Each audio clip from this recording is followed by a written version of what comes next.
Welcome all. I shared, sorry, I chose this subject, Tzedakah, opening the hand, revealing the soul, for two reasons. One is the parasha of the week, where we read about the mitzvah of Tzedakah, but very forcefully, as you'll see.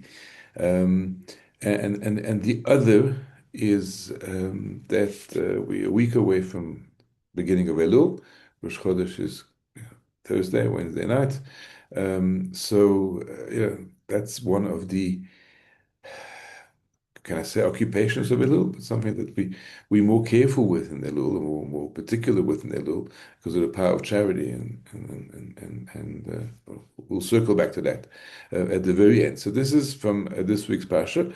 Um, Two verses. If there's among you a poor person, a destitute person, but interesting, and I want to point this out now, how destitute is referred to as an evyon. Evyon is the poorest of the poor. Okay, so there's somebody there in your gates in the land where you're living. Do not harden your heart, close your hand against this destitute. Rather, you shall surely open your hand. Patoch tiftach et yadcha, havet tavitenu. You lend him that which he needs, that he's lacking. So that's basically the mitzvah of tzedakah. But this would have been sufficient. There's an obligation to give charity, there's an obligation to open your hand to the poor person. Then the Torah goes into something very harsh and unusual because normally it kind of doesn't tell you the consequences of failure. But in the next two verses, what we find is um, guard yourself. Sorry, three verses. Lest there be a base thought in your heart. And you say the seventh year, the year of release, is approaching. And as a result of that, you're hostile to your destitute brother. You give him nothing. You don't want to even lend him money because of the seventh year. The debts are completely, what's the word? It's not really prescribed. The debts are cancelled. And you give him nothing. Also, seventh year, there's no working the field, so people are a bit concerned about their finance. So he may cry out to Hashem, you'll bear sin. Therefore, you will definitely, surely give it to him, and your heart will not be grieved when you give. For because of this, will bless you in all your work that you undertake. The destitute will not cease from the land. It's a reality. There will be poor people. Therefore, I command you, surely open your hand to your brother, to your poor, and to your destitute in your land. And I just want to point out here that how is the thought of not giving tzedakah described through the words bliyal. Bliyal, base thought. Bliyal means kind of something completely beyond the pale, completely, inappropriate, incorrect, and that's just also something you want to bear in mind and remember because we'll circle back to that and to that expression. Um, so, tzedakah is a good thing, and I came across this research, which was actually a 2008 project in America, social research done at Acton and Norton in 2008, and they kind of got a group and they gave them either $5 or $20. So you would think, well, at the end of the day, if they ask them how was your day, the $20 guys are going to be far more excited about their day than the $5 guys. That's not what happens. They were told spend it either on yourself or somebody else or charity. And by day's end, when they looked at the levels of happiness, and they asked them, how do you feel now? How happy are you now? Those who signed to pro-social spending, either tzedakah or giving it to somebody else, reported greater happiness. How they spent the money mattered more than the amount. So it wasn't about how much they got, but it was about how they spent it. So giving money actually is good. Giving makes us feel relevant.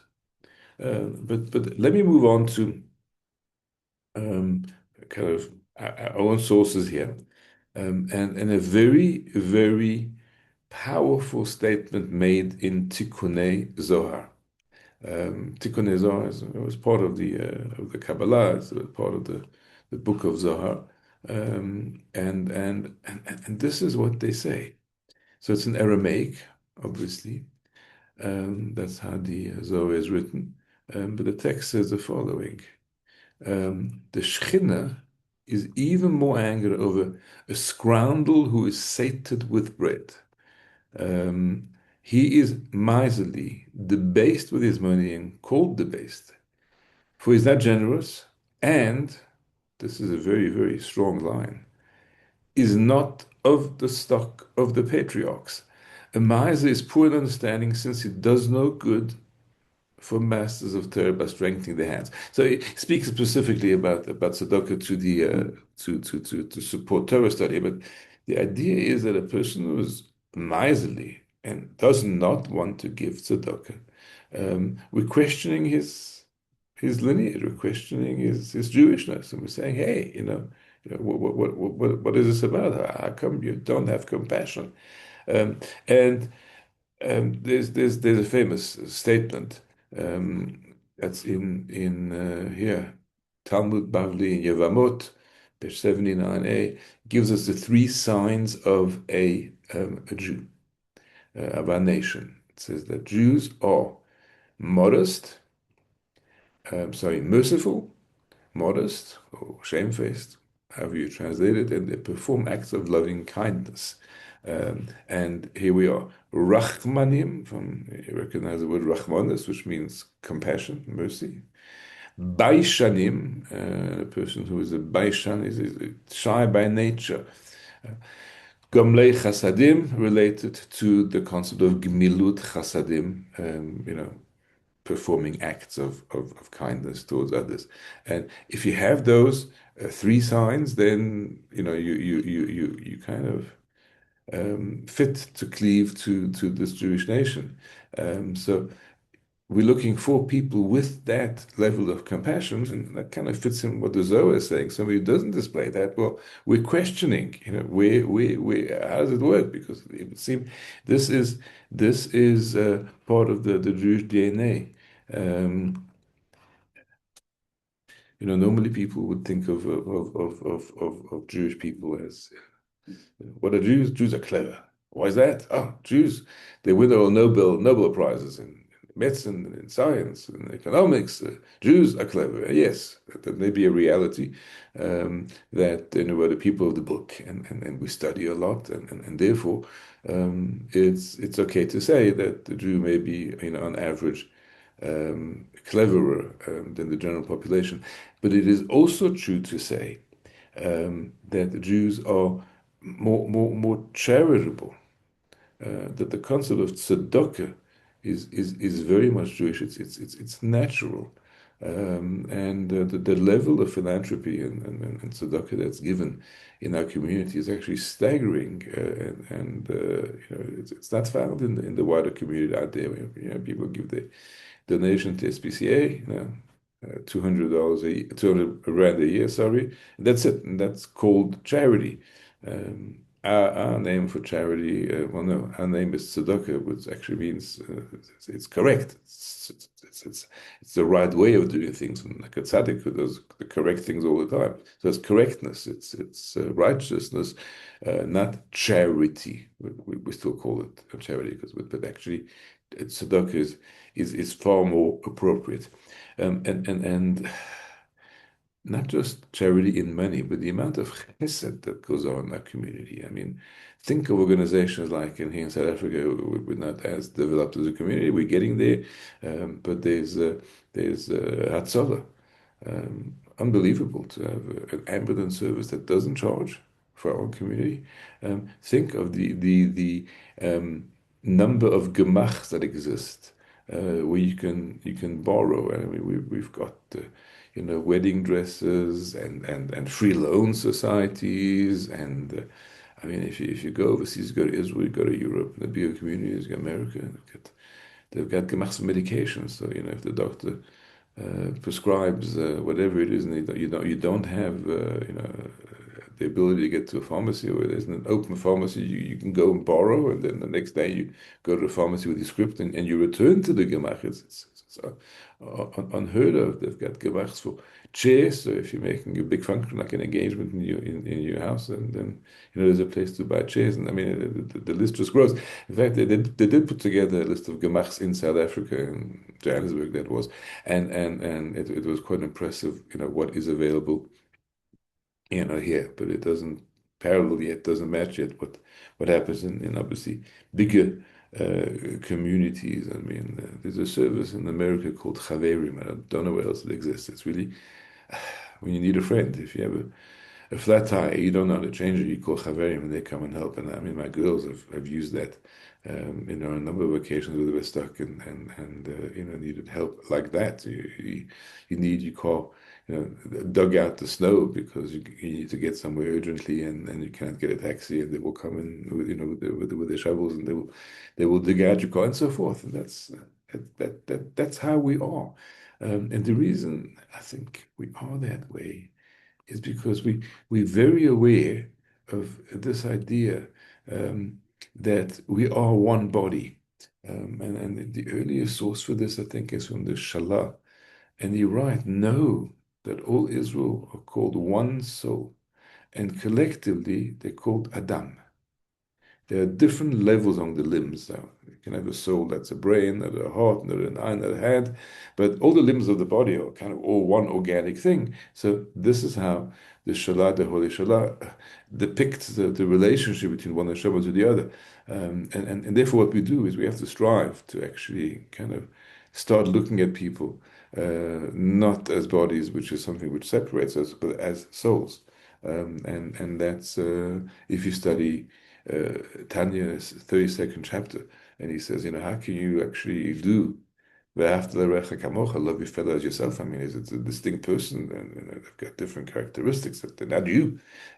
He says, when you look at a person's body, then they're separate entities, but the souls are kind of all organically connected, and they're one thing. And that obliges in our faith the idea of tzedakah. If it's all one person, called Adam, as the Shabbat says, then you're going to feel that you need to do this. Um, and in Tanya, the author explains how you kind of peel away the layers. It's pretty basic. How do you choose your friends in nursery school? It's by who has brings a better lunch. How do you choose your friends in primary school? Um, better toys that they bring to school. When they get to high school, you start looking at the cars the parents are driving. And we kind of don't really, we're going to say, but that's so infantile. That is so childish. Yeah, it is. But what we do when we look at people and judge them by outside appearances is so childish. If we peel away at that, then we even, peel away at personalities, and we go deeper into the soul. Which we can't really do, but we know, we believe, then we kind of all one Adam, and this is very powerful. So this is where the idea that which Tikkun Nezar expounds on, that if you close your hand, which is what the Torah says you may not do, clasp your hand closed. If you close your hand, you're saying it's not my brother. If it's not my brother, then you're excluding yourself from Klal Yisrael. They were, you know, tell the story of two brothers who lived in a big city, and the one had done well, and the other was very poor. And father was very disturbed by this. He found out that the older brother, or the rich brother rather, didn't help his poor brother at all. He came to visit, but he went to the home of the poor brother, and he kind of ignored the rich one. And eventually, the rich brother kind of tackled his father and said, "I'm your son. I'm your son." And he says, "No, I don't know who you are. You're my son." He says, yes, yes, I'm your son. Look, you're staying in this home. And he's my brother. So if you're his father, you're my father. And the father said, yes, if he's your brother, then I'm your father. So that's really the core of tzedakah. You want to belong to this nation, you want to have this relationship with Hashem. Um, they're all brothers. And that's very powerful. Now, why is tzedakah considered so powerful? Because when you give charity, you're giving of yourself because you're giving money. And money is something we are so um, possessive about. Why we're so possessive and why we're so secretive about how much we have and how much we earn. Why is that? Because we invest our entire core um, in in in earning that money. Um, and quotes from Tanya here, chapter 37. Um, Person gives from the toil of his hands. The entire strength of his vital soul was invested in the work of the business by which he earned that money. And we all know how much we invest ourselves in the pursuit of money. So that's when you give tzedakah, you're giving something in which you had real investment, and that turns it turns that giving of charity into very, very powerful. So what a relationship with money is very, very important. The description of the final judgment, when a person comes on high and is brought to judgment, and ask him a series of questions. Did you conduct your business faithfully? Do you set fixed times for Torah? Did you engage in building a family? Did you look forward to redemption? I don't know. If you asked me, and I hadn't learned this particular Gemara, Shabbat, and you asked me, which is the most important? Oh, probably, as a Chabad thing, I would say, expecting Mashiach, right? That's actually number 4 on the list. Studying Torah. But number 1 is, did you conduct your financial affairs honestly and faithfully? Were you an honorable person? Is kind of, it's not more important than, or makes the others irrelevant, but they come first. That's the first question. And why is that? Because a person's relationship with his money is very, very indicative of where he is. They used to joke back in the days when there was a combination of two factors, draconian, um, what they call it then, it's still around, but it's not, it's quite relaxed, when they control your money, and don't allow you to take it out except under, specific circumstances. Exchange control, sorry, I don't know why the word escaped me. Draconian exchange control and serious flight from South Africa. And they used to always joke, that you can't take it with you, but you can send it ahead. And people for years used to, make plans to get the money out by hook or by crook, asking friends to use their full travel allowances and using their own and so forth, and making plans to send it ahead of them. Yeah, tzedakah works that way as well. There's a story um, quoted again in the Talmud, in Baba Batra this time. There was a king called Munbaz, and Munbaz was spending all his money. He was giving to the poor all of the treasures. It was a famine, but he kind of gave it all away. And when he was challenged, he said, "My ancestors, they stood below, and I've sent it ahead. I've stood above. My ancestors stood for this world, and I've stood for the world to come. Because at the end of the day, the only thing that's really yours is that can never be taken away from you is the money that you have shared with a person in need. That's tzedakah that you have given. That's yours. That's intrinsically yours. So the story of you can't take it with you um, is but you can send it ahead is kind of very, very, very true.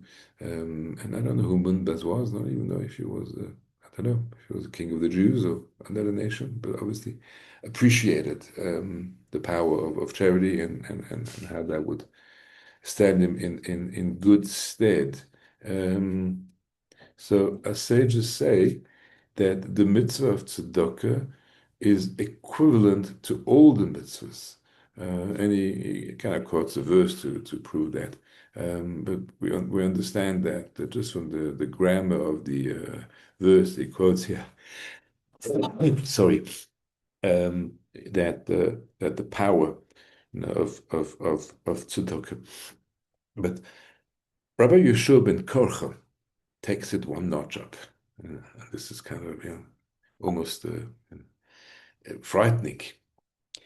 He says, Rabbi Tzvav Bechir Barav Difti, who quotes Rabbi Yeshua ben Korcha, anyone who averts his eyes from tzedakah is as though he worship idols. Okay, so why is that? So now he uses this principle called Gzeira Shava, where a term is used in different contexts, and because it's used in the one context and in the other, there's kind of a parallel between them. So where is that? I showed you earlier the verse that refers to a person who would have a base thought. And it uses the words beli ya'al. Here we go. Yisham elecha b'yedava im lo avcha bli ya'al was one of the first quotes that I showed you. That is, how the Torah describes somebody who would not want to give charity. And also in our parsha, it talks about a bunch of people who went out and worshipped idols. And it uses the same term, blial, yatsu anashim bnei blial, people, base people went out and they worshipped idols and how they must be dealt with. So it's had in this week's parsha or next, getting a bit muddled. Same term, blial, base individuals. So the person who doesn't give charity, person who worships idols, are compared. How do we understand this? How do you understand this? It's quite outrageous statement to make that not giving charity is idolatry. But idolatry, when it uses, it doesn't say it's idolatry. It says it's like keilu was the word in the text. It's like if you don't appreciate that the money you have comes from Hashem and He can tell you, how to dispose of it, then you're lacking in your faith. If you believe that everything's from Hashem, then you have no problem giving charity. So, well, Hashem gave it to me, and I was blessed, and I was fortunate. And in a sense, it's there's a mitzvah of tzedakah, so the poor have to be looked after. You have to feel privileged that Hashem has given you that position in society where you're the giver and not the taker. So that Hashem entrusted you, Hashem, like you're the bank. And where do you invest your money? Not in the bank that's got a poor track record, not in the bank that is on the brink of bankruptcy and is going to lose all of its money. You invest in somebody whom you trust is going to give you good return. So if Hashem invested His money with you, then that means that He trusts that you're going to use it in the proper way. Pirkei Avot, famous quote. Where is he? He says, "Give him from what is his, for you and all that is yours is his." And David HaMelech says, "Ki mimcha hakol, everything is from you. Mi'atcha natanu lach." What we give, we're giving you back from your own hand, is what King David says. So that's something that you have to fully grasp and remember and integrate. There's a story told. It's probably just I don't know if it's a joke or if it's a story with a lesson. And I don't know if it's ever happened, but there's this man and he has to marry off his daughters, and his wife says, "Look, we learned that there are three partners in creation. There's the man, the woman, and God. So, I think he's got to come to the party, literally." And he says, "How am I going to do that?" He says, "You'll sit down and you'll write a letter to God, and you'll write up the budget and you say, 'Look, we've got to make a wedding. It's going to cost 50,000." Um, and uh, and anyway, he says, "Okay." He says, "So how do you send a letter to God? Like, what's the address?" She says, "He's everywhere. Just put it in an envelope, put it in the mailbox, and trust the system." So he writes a letter to Hashem and he says, "God, dear God, my daughter's going to get married and this is going to cost this and this and this and this and this. I need 50,000." Puts it in an envelope, puts it in the mailbox. Mailman comes, starts looking at this and saying, "A letter to God." Opens it up and sees the request for funds. And he thought, "Okay, I'm going to forward this to Baron Rothschild. He's the only one who can really do this." So he just writes, on the envelope, Hashem, care of Baron Rothschild, and the address, and it's delivered. The Baron opens the letter and he says, God is care of Rothschild. That's kind of quite gratifying." And he looks through, he says, "Look, this guy's going a bit overboard. I'm going to send him 40,000." And he sends 40,000. Fella makes the wedding. I don't know if he raised the rest or if he had to cut back, whatever the case. A couple of years passed, and daughter number two needs to get married. And his wife says, "Hey, worked last time, we're going to do it again." He writes a letter, he says, "Dear God, thank you for your help a few years ago. All was good. Um, you know, we need to marry off our daughter, and we're going to need 50,000 again. Um, Thank you. With love. P.S. This time, please don't use Baron Rothschild as your messenger. He takes 20% off." At that point, the Baron, who was fuming at the fact that this guy was asking him again, his heart melts and softens. Why? Because suddenly he realizes, yes, I'm the messenger for Hashem. Hashem sent the money. I was just the agent. And this is what one has to remember when giving charity, whether it's small, modest amounts, or in substantial amounts, that we are, we're just the messengers of Hashem to perform this amazing mitzvah.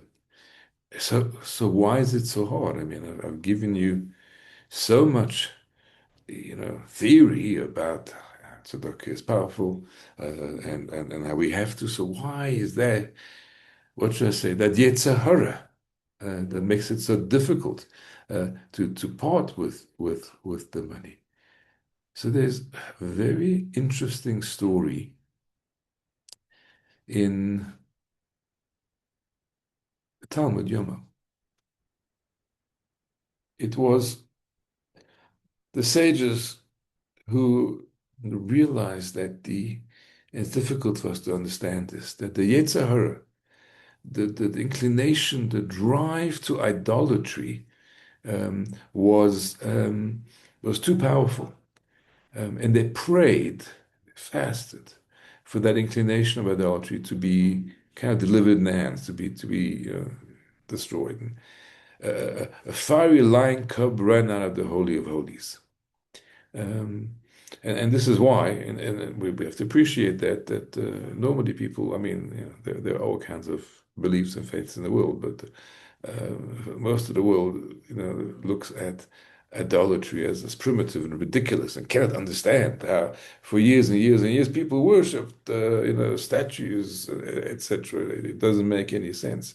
Um, and uh, and This is what happened in Talmudic times. The sages prayed and prayed and prayed and said, "Deliver us from this huge Yetzer Hara." So because the Yetzer Hara is now run out of the lion cub has run away. There's no Yetzer Hara for idolatry anymore. That one's gone. So what happened to it?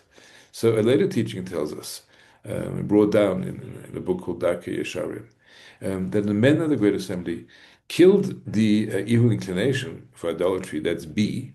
But then what happened to that drive? It was given to the pursuit of money. which is close to idolatry, as explained earlier. So this is the power of tzedakah, which is huge. You know, we're going to the month of Elul, and it's all about, bringing about ultimate redemption, going into a new year in a good way. And this is what the Talmud says about tzedakah. Tzedakah will bring the redemption. As it says, Hashem says, keep justice, practice righteousness, for my salvation is near to come, my righteousness to be revealed. Thank you very much.